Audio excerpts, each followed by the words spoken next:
Всем привет, давно не виделись. Сегодня поговорим о больших картах, и у многих игроков Phasmophobia резонный вопрос, как на них играть, как и не то что комнату призрака найти, как хотя бы не заблудиться. Давайте попробуем разобраться. Хлеб и соль на всех больших картах — это его величество направленный микрофон.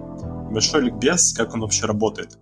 При включении заглушаются все посторонние звуки, и вам в ухо транслируются только те, что попадают в конусообразный рейндж размером 6 метров в ширину и 30 метров в длину, если это тир-2 и тир-3, и 20 метров, если тир-1. Захватывает звуки через стены и даже через этажи. Для новичков, которые не очень хорошо разбираются в разметровке, 30 метров — это очень и очень много. На всем том Глвуде, например, столько и нет вовсе. Всех примеров я буду использовать тир-2 микрофон, и вам советую. Если есть только первого левела, можете с ним попробовать, но вы попросту будете втреть менее эффективным. Ключевой момент — это к чему же, собственно, прислушиваться. В первую очередь, как и всегда, мы будем охотиться за звуками того, как призрак с чем-то взаимодействует. Кей бросает предметы или трогает двери.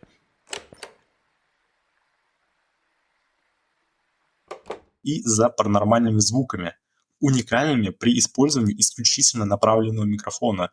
Внимание, таковыми являются шепот,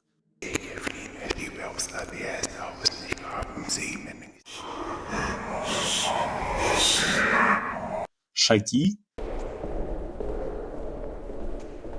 и все. Все остальные звуки, коих довольно много, крики, стоны, поскрипывания, ну и так далее, это ambient или же звуки окружения. Они рандомно могут всплывать то тут, то там, но к призраку отношения не имеют.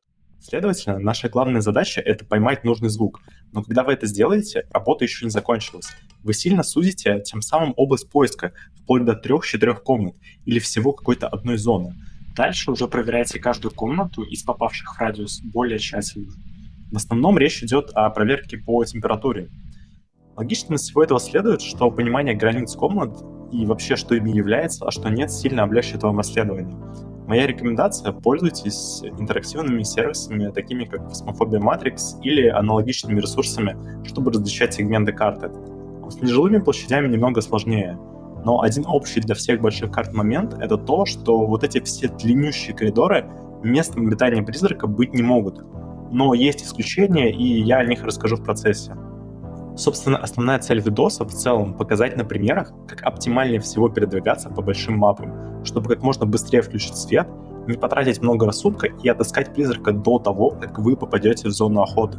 Только учтите, на картах, которые мы сейчас будем смотреть, уровень нативного освещения уменьшенный, и вы можете терять рассудок, даже формально находясь в светлой комнате.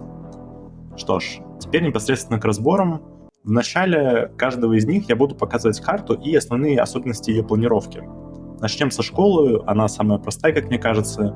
Большая часть ее комнат — одноразмерные классы, которые идут вдоль сторон прямоугольника. На первом этаже коридор закольцовывается, и можно сделать круговой обход. На втором все то же самое, посередине только текстурный барьер. Придется обходить, но это не проблема, дистанция совсем небольшая. Сейчас более подробно в действии. Стартуем с лобби. Это очень проблемная комната. Во-первых, она большая. Во-вторых, здесь мало предметов, с которыми призрак может взаимодействовать. Плюс лишний раз вы вряд ли сюда будете возвращаться, разве только если не обратно в фургон. Поэтому имеет смысл сходу прочекать ее на температуру. Смотрите, как вам удобнее. Подходя к повороту, сканирую еще две большие, гигантские, можно сказать, комнаты, кафетерию и баскетбольную площадку. Последнее, так вообще самое большое в игре неделимое пространство, которое в принципе может стать местом обитания призрака. Их бы тоже по-хорошему проверить вручную через термометр, но в отличие от лобби, ходя по кругу, мы будем на них наводиться еще не один раз. Поэтому идем дальше. В коридорах на первом этаже комнаты с обеих сторон. Старайтесь, как здесь, равномерно направлять микрофон то влево, то вправо, чтобы, продолжая двигаться, захватывать как можно больше территории. Но не размахивайте им слишком резко, потому что микрофон обновляет данные и дает звуки с задержкой в секунду. Можно будет не понять, откуда именно был сигнал. Подходя к середине коридора, разворачиваемся и продолжаем идти задом наперед. Это тоже небольшая оптимизация, так мы можем проверять не только новые по ходу движения комнаты, но и перепроверять старые. Доходим до лестницы, и щитка здесь нет. Поднимаемся наверх. Если бы был, то мы бы продолжили обход по первому этажу. На фланговых секциях начинаются плотные ряды классов, комнаты скучиваются, и статистический шанс на спаун призрака именно на этих отрезках тоже немного выше. Поэтому здесь не обязательно держать микрофон по стороне центра дольше нужного. К тому же, если призрак выберет своим жилищем туалеты на параллельной стороне, то вам крупно повезло. В них много раковин, и призрак почти всегда их включает. Прослушать это невозможно. Ну и проверить на всякий случай тоже несложно. Кстати, обратите внимание, микрофон держим как бы немного по диагонали. Вспоминаем, что коридоры гострумами быть не могут, и мы таким образом берем в скан чуть больше именно полезного пространства. Вот, наконец, дошли до конца. Тут класс естествознания. Это вообще длинная трехотсечная комната, не обделяем ее вниманием. Тем не менее, в этот раз все тихо. Теперь двигаемся к левой части и одновременно через стенку перечекиваем коридор. Здесь микрофон уже никуда не дергаем, сзади только класс естествознания, но мы до него отсюда даже не дотягиваемся. Начал расстраиваться, что придется, видимо, спускаться на первый этаж, как сразу же шепот. Смотрим, из какого места. Что ж, пошли проверять. Ничего. Я был уверен, что вот в той угловой он окажется, но нет. Призрак найден раньше.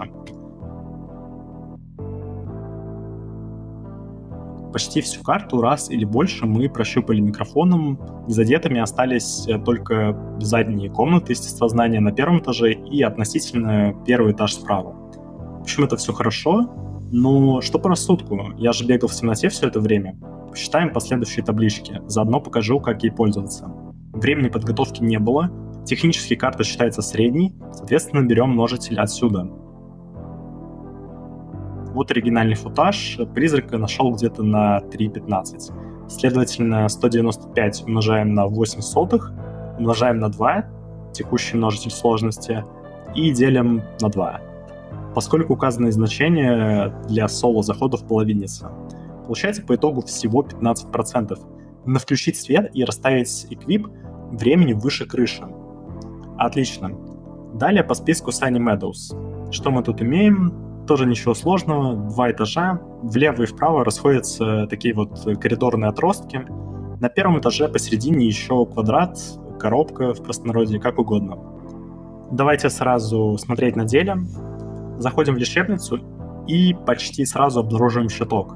Нам повезло, но так как тут аж 5 щитков, я продолжу маршрут, как если бы я его еще не нашел. Возле пересекаемого коридора встаем в центр и желательно к самому его краю.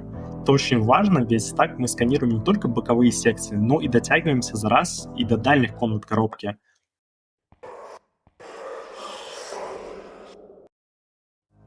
Услышал шепот, причем буквально прямо по центру. Я продолжу идти, чтобы показать дальнейшее продвижение, но этот момент мы зафиксируем. Сразу прикинем, откуда нашептали. Церковь, дворик, возможно, еще дальние комнаты и пару комнат справа. Все это, когда буду возвращаться, обязательно проверю. Микрофон на этом перекрестке вообще лучше рано не отпускать. Зона для скана просто огромная, и я очень часто здесь что-то улавливал. Следующий ближайший щиток снизу в подвале. Туда и идем. В подвале аналогичная геометрия, делаем то же самое, разве что вплотную к стенке можно не подходить. Так или иначе, обратно наверх и начинаем проверять по градуснику. Церковь, все стабильно, идем к третьему щитку. Тут, между прочим, важное замечание, обязательно проходим эту сторону задом, то есть лицом к левому крылу. Это супермассивный отрезок, засечь звуки призрака оттуда, не обследуя напрямую, будет большим подспорьем. Переходим в сквер, и тут явно холоднее. Казалось бы, все, поиски закончились. Заранее скажу, это реально и есть комната призрака. Но здесь небольшое отступление. Дворик — это наружная лока, поэтому на ней по сравнению с внутренними помещениями градусник всегда показывает падение. Есть, тем не менее, холодное дыхание, вот уже более точный индикатор, однако есть исключение. Когда на улице снегопад, пар изо рта будет даже в фургоне, и нужно перепроверять по температуре более точно. Предположим, что комнату все еще не нашли, тогда спокойно продолжаем обход. Тут в столовой за дальней левой дверью тоже может быть щиток. Выходя с коробки, немного сошел с маршрута, чтобы показать, где щиток спавнится в сквере.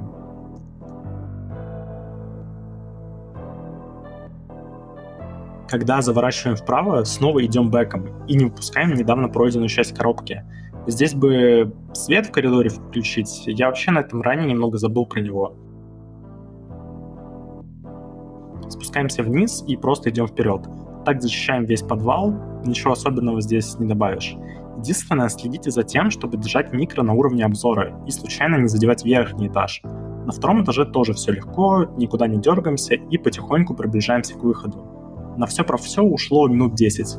Это, конечно, многовато, но скорее это была обзорная экскурсия. Призрака мы нашли почти в самом начале. Ну и вообще на психушке, если только привидение не в какой-то душной угловой комнате, находится он быстро. Чего, конечно, не скажешь о тюрьме. Ну, сначала пройдемся по необитаемым коридорам. На первом этаже это большой по центру и тот, что на втором этаже между лестницами. Еще чего-то глобального особо не выделишь. Просто загружаемся. Первый совет — сразу идите обследовать второй этаж. Там 3 щитка из 5. Подходим к офису, где спавнится генератор. В этот раз он тут и есть. Независимо от того, нашли мы его здесь или нет, второй этаж нужно закончить. Аккуратно идем по коридору, и когда дойдем до второго отсека, включаем свет. На обратном пути часть света или вообще весь можно выключить. После спуска идем в блок А. Не только потому, что он ближе, но и потому, что там может быть один из щитков. В тюремных блоках все выключатели расположены вот в этой комнате с компами.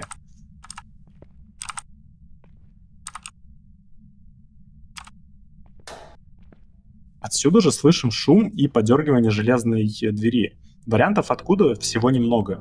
Центральный коридор и камеры на первом или втором ярусе. По поводу тюремных ячеек неочевидная механика. Ряды камер — это все как бы одна комната.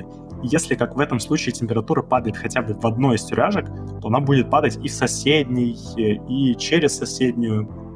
Вот мы комнату призрака и нашли таким образом. Если же это не то, и нам не повезло, то перед выходом не забудьте выключить свет. Выходить будем через дальнюю дверь.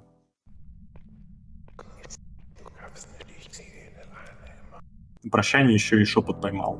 Выходить лучше отсюда, так как этот проход — это вообще не часть карты, и можно сэкономить немного рассудка. В блоке Б повторяем паттерн. Свет, повертели микрофоном туда-сюда и на выход.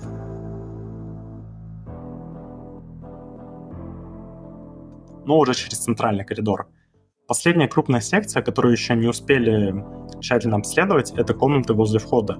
Хотя косвенно в скан они попадали уже неоднократно, и к этому моменту вы должны были что-то засечь. И на этом с основной частью покончено. Пару дополнений разве что вдогонку. Если играете с тиммейтами, координируйтесь, где кто находится, чтобы не вводить друг друга в заблуждение лишними источниками шума. И второе, ответ на вопрос, стоит ли брать свечку. Ответ нет. Во-первых, свечки до Tier 3 просто сгорают со временем. К тому же в патче Ascension сделали так, что если это не эндгейм светильник, то они замораживают падение рассудка только процентно, а не полностью. Но самое главное, вам ни на секунду нельзя убирать микрофон в инвентарь, чтобы не пустить те самые заветные звуки призрака.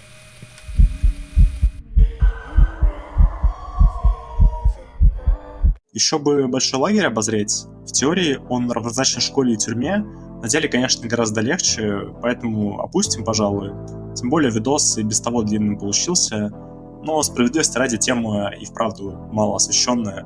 На русском и западном ютубе миллион гайдов, как фармить престиж, но нигде вообще ни одного внятного гайда, что и как делать на Большой Троице. Поэтому я первопроходец, можно сказать. Короче, надеюсь, вам понравилось. Увидимся когда-нибудь. Всем пока.